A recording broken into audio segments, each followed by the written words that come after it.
Assalamualaikum warahmatullahi wabarakatuh. Perkenalkan, nama saya Abdurrahman Al-Hakim, saya dari kelas 9D. Hari ini saya akan mengerjakan tugas Bahasa Indonesia Membaca Nyaring halaman 47 yang berjudul Kota Tanpa Buku. Pernahkah kau ke toko buku, perpustakaan atau taman bacaan? Tidakkah kau merasa istimewa ketika berada di dalamnya? Di sekelilingmu ada berbagai tokoh dari dunia nyata dan khayal, tempat yang pernah kau kunjungi dan yang belum. Informasi dan cerita dari masa lalu, masa kini, dan masa depan. Semua berpadu, semua berada di dalam genggamanmu. Saat berada di antara buku, tidakkah kau merasa menjadi raja dan ratu? Ruang dan waktu seolah menyatu tanpa batas. Kau bisa terbang, melintasi sekat negara dan melewati berbagai zaman. Kau bisa menyelam ke dalam samudera, melayang di angkasa, bercanda dengan aneka satwa dan berkelana di tengah padatnya kota, juga di rimba raya.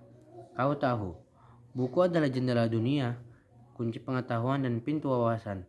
Muhammad Hatta, sang proklamator, berkata, "Aku rela dipenjara asalkan bersama buku, karena dengan buku aku bebas." Melalui buku, manusia terbebas dari ketidaktahuan. Tempat-tempat yang dipenuhi buku adalah harapan berkembangnya pengetahuan dan wawasan. Apa jadinya jika kota tanpa buku? Pantaskah dia disebut kota? Di kota itu, mungkin kabar datang dari sumber lain, dari koran, televisi, atau internet. Mungkin informasi dan cerita datang dari cerita nenek moyang, bagai dongeng-dongeng sebelum tidur. Irama warganya pun tiada beda.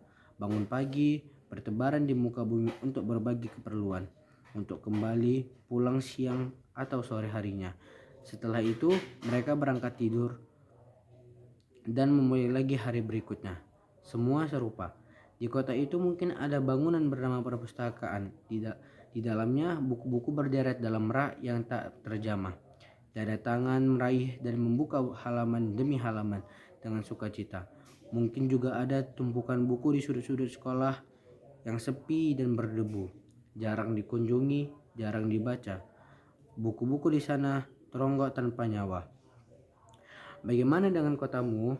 Mungkin kau tinggal di tengah kota yang megah, atau di gang sempit, di desa terpencil, di pesisir, atau di kaki gunung. Adakah perpustakaan, taman bacaan, atau toko buku di dekat rumahmu?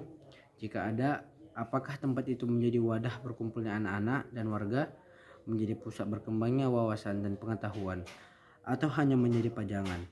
Maukah kau menjadi orang yang menghidupkannya? Kau bisa mengunjunginya dan mengajak teman-teman membaca dan berbagi cerita di sana. Jadikan tempat itu sumber kegembiraan dan pengetahuan. Jika tempat itu belum ada, maukah kau menjadi orang yang mulai menghajarkannya? Kau bisa memulai dari sebuah sudut di teras rumahmu. Ajak teman-temanmu mulai langkah baru. Jangan biarkan waktu berlalu tanpa buku. Siapapun dirimu, bersahabatlah dengan buku. Dia akan menjadi teman setiamu sepanjang waktu. Mungkin itu saja yang bisa saya sampaikan. Mohon dan lebih kurang mohon dimaafkan. Wabillahi taufiq wal hidayah. Assalamualaikum warahmatullahi wabarakatuh.